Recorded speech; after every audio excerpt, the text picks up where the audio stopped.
Panchami. Vasant Panchami is also there today.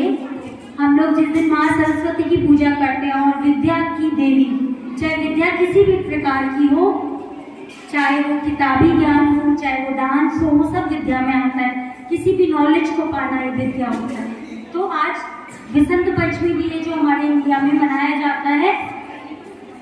अब Republic day और वसंत पंचमी दोनों फेस्टिवल्स हमारे एक साथ आए, तो मैं दोनों को के बारे में आप लोगों को कुछ बताऊंगी।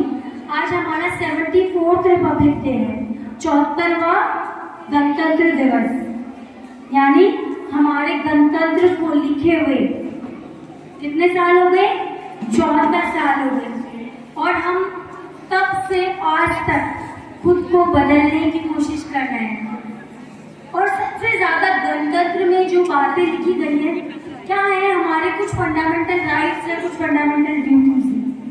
अब क्या हर व्यक्ति जाके राइट्स की बात करता है, मेरा तो ये अधिकार है, मैं सड़क पे कभी भी चल सकता हूँ, मैं ये कर सकता हूँ, मैं हर मंदिर में जा सकता हूँ, हर कुएं से पानी पी सकता हूँ, जो भी फंडामेंटल राइट्स हैं।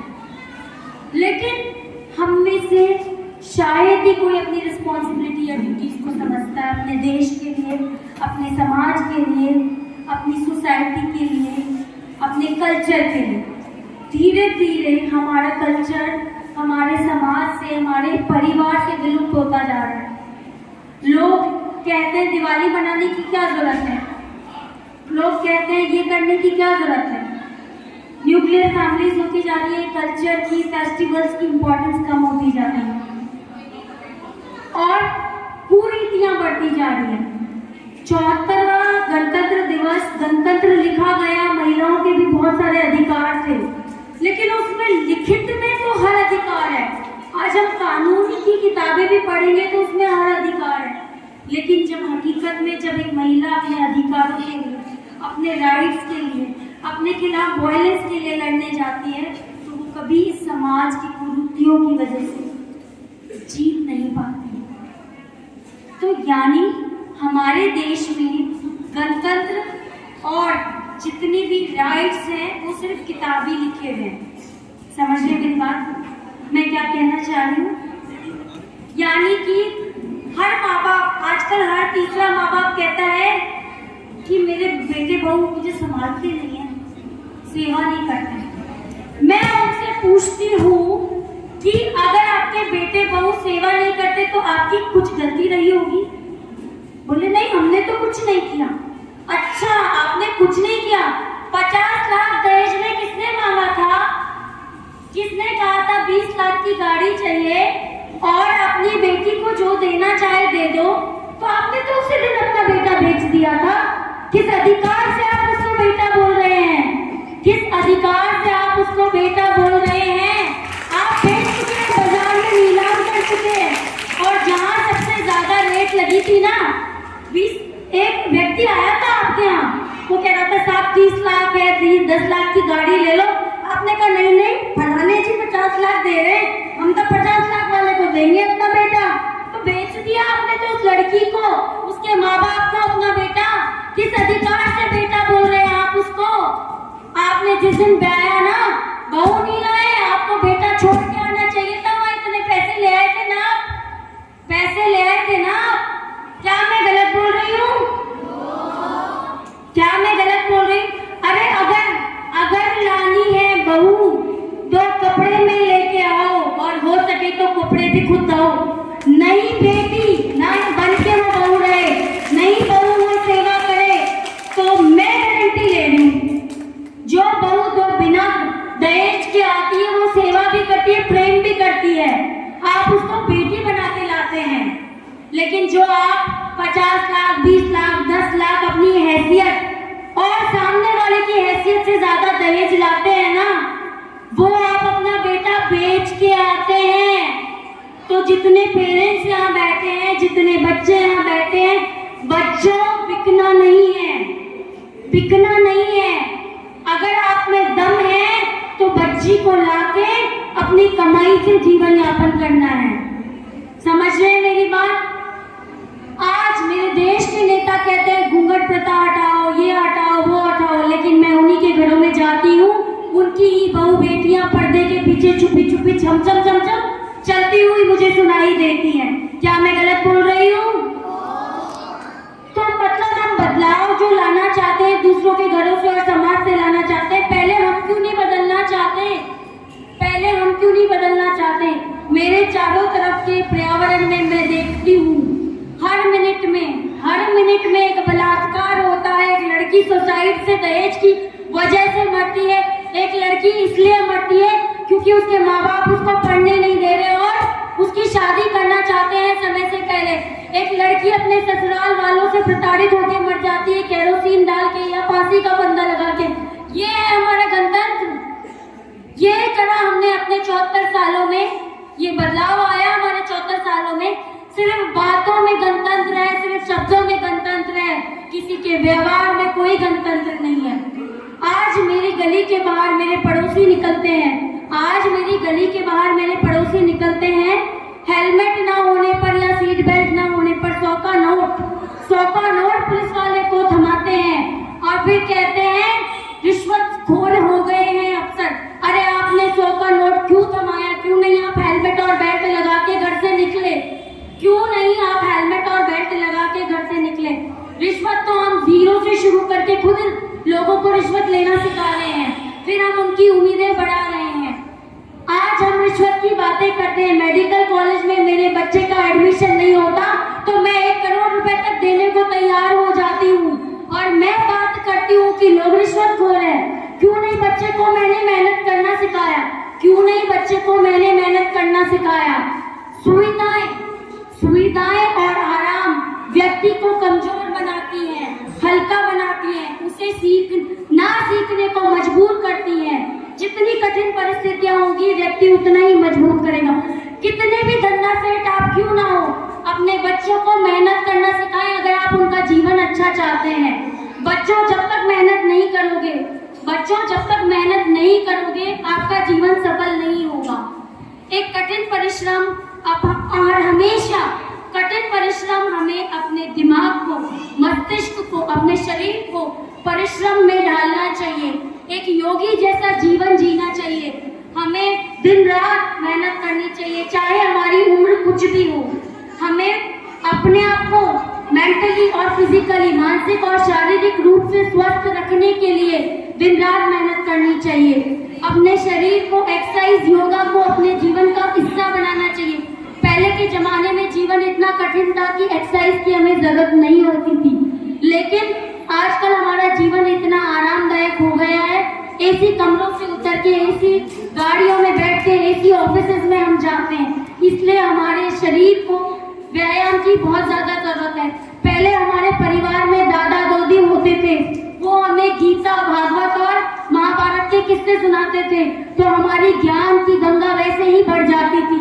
आजकल हम लोग टीवी पे अश्लील चीजें देख के, गलत चीजें देख के हमारी गलत ज्ञान की गंगा को बढ़ा रहे हैं। इसीलिए जरूरी है, सभी पेरेंट्स से रिक्वेस्ट करना चाहूंगी, आप लोग भी अपने घर में अच्छे नॉलेजेबल पर्सन्स की अच्छी नॉवेल्स को पढ़ें, जिससे आपके बच्चों को पढ़ने की आदत पड़े। जो पेरेंट्स मेरे पास कुछ आते हैं वो कहते हैं मेरा बच्चा पढ़ता नहीं है। मैं आपको अपना उदाहरण देना चाहूंगी। मैं अपने बच्चों के साथ 1.5-2 घंटे खुद किताब लेके पढ़ती हूँ। सुबह मैं अपने दोनों बच्चों के साथ एक्सरसाइज, योगा करती हूँ। शाम को मैं 2 घंटे रोज पढ़ती हूँ, बच्चों के साथ डांस करती हूँ।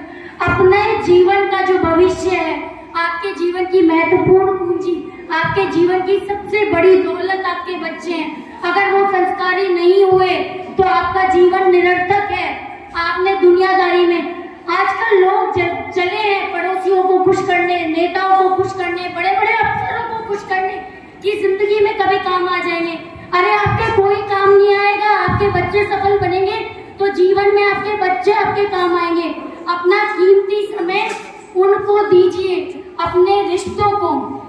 लोग कहते हैं मेरे भाई मुझसे बात नहीं करते, मेरे बहन मुझसे बात नहीं करती, मेरे माँ बाप नहीं करते, या रिश्ते टूटते, बिखरते, तड़पते नजर आते हैं। आपके रिश्तों को जरूरत है रोज, आपके रिश्ते एक बगिया है आपके जीवन की, उनको जरूरत है रोज पानी से सींचने की और समय समय पे उनमें खाद डालने की, और समय समय पे खाद डालने की रोज जरूरत है उन्हें पानी और सूरज की रोशनी की। सुबह शाम अपने पुराने दोस्तों को, सुबह शाम अपने पुराने दोस्तों को, अपने माँ बाप को, अपने भाई बहनों को समय निकाल के जरूर जरूर, रोज नहीं तो हफ्ते में एक बार फोन कर लिया करो। मैंने बड़े बड़े अफसर ऐसे सुने हैं जो कहते हैं मेरे तो 3 महीने से अपने मम्मी पापा से बात नहीं हुई। आपको डूब के मर जाना चाहिए अगर आपकी 3 महीने से आपकी मम्मी पापा से बात नहीं हुई, जिन्होंने आपको जन्म दिया, संस्कार दिया, जिनकी वजह से आप इस पोजीशन पे पहुंचे, और अपने माँ बाप से 3 महीने से बात नहीं की। शर्म आने वाली बात है। समय समय पे हर रिश्ते को सींचने की जरूरत होती है। अरे मेरा देश बदल रहा है, मैं तो बदलूंगा, सिर्फ शब्दों में ना बदले, हम अपने अंदर कुछ बदलाव लाएं। मेरा भाषण मुझे पता है शाम तक आप लोगों के कानों में रहेगा, शाम तक आप लोगों के कानों में रहेगा। 2 दिन बाद वही धड़ल्ले वाली जिंदगी शुरू हो जाएगी। 2 दिन बाद वही मेरी पड़ोस की बेटी पिट के घर आएगी और माँ कहेगी लौट जा, माँ कहेगी लौट जा, तेरा वही घर है, यहाँ से आरती उठी है, यहाँ से डोली उठी है, वहां से आरती ही तू आना, लौट जा, अब तेरा घर ये नहीं है। मुझे पता है शाम तक सिर्फ मेरी आवाज कानों में गूंजेगी, कुछ लोगों के कल सुबह तक रहेगी। फिर वो मेरे पड़ोस की बहन पिट रही होगी, रो रही होगी, तड़प रही होगी, अपने जले बुने हाथों से अपने पति को फिर भी गरम रोटी खिला रही होगी, अपने पति को फिर भी जले बुने हाथों से, उसके नील पड़े हुए बदन से वो गरम गरम रोटी बना रही होगी। फिर भी वो चिंता कर रही होगी कि मेरे बच्चे भूखे ना रह जाएं, मेरा पति भूखा ना रह जाए। और हम उस देश की महिला है क्योंकि जहाँ कहते हैं पति देवता है, पत्नी लक्ष्मी है, लेकिन सिर्फ भाषणों में जाके बड़े बड़े अफसर, बड़े बड़े नेता पत्नी लक्ष्मी बोलते हैं, घर में जाके अपनी पत्नी को तो थप्पड़ लगा डालते हैं। क्लैपिंग की जाए इस बात पे। यही है ना मेरा देश, यही है ना मेरा देश। अरे कब बदलेंगे, कब इस मूर्खता से उठ पाएंगे? आज अगर एक घर की बेटी 2 मिनट भी लेट हो जाए या बहू लेट हो जाए तो कहाँ गई थी, किसके पास गई थी? अगर आदमी 3 रात तक घर नहीं आया तो ऑफिशियल काम था। औरत का कोई काम हो, मटान की मूवी देखी होगी ना, ऐसा कौन सा काम है जो रात को करती है? अच्छा, मतलब आदमी गलत काम नहीं करता है। आज अगर औरत बाहर निकलती है 90% लोग तो जाने कहाँ जाती, कब आती, लेट आती, जल्दी आती है। आदमी 4 दिन से गायब है तो काम से ही गया होगा। यही मानसिकता है ना। और ये मेरे बहने हमारी पड़ोस की बेटी के लिए, बहू के लिए खुद भी बातें करती है, देखा है मैंने, सुना है मैंने। अरे अपनी सोच को बदलने की जरूरत है। हमारे देश में 50% गर्ल्स पे ओनली 48% गर्ल्स है, 50% बॉयज पे। गर्ल्स का रेशियो बहुत कम होता जा रहा है। और इसीलिए जो आपने अभी ड्रामा देखा कि पैदा होते ही एक बच्ची के दादी दुख मनाती है, फिर शादी की टेंशन, फिर दहेज की टेंशन, फिर ससुराल वाले मारपीट करेंगे टेंशन। इसीलिए हर माँ डरती है कि मेरे कोख से बेटी ना हो, मेरे कोख से बेटी ना हो। लेकिन महिलाओं से मैं निवेदन करना चाहूंगी, हर महिला से निवेदन करना चाहूंगी, आपको अपनी लड़ाई खुद लड़नी है, आपको अपनी लड़ाई खुद लड़नी है। आपकी लड़ाई लड़ने कोई नहीं आएगा, आपको अपने लिए खुद लड़ना है। और अपने अंदर की काबिलियत को देख के, बाहर निकल के अपनी काबिलियत के अनुसार ऊंचाइयों को छूना है। और फिर अपने आप को प्रूव देख करके अपने देश को, समाज को, अपने परिवार को, अपने माँ बाप को बताना है। जैसे हमारे ड्रामा की उस बच्ची ने बताया कि देखो आपने मेरा साथ दिया, अपनी बच्चियों का, अपने आसपास की बच्चियों का जहाँ जरूरत पड़े प्लीज उनका साथ दें, उनकी मदद करें, उनके पढ़ने में। जरूरी नहीं है हर बच्ची IAS कलेक्टर बने, अच्छी एंटरप्रेन्योर्स भी होती है गर्ल्स।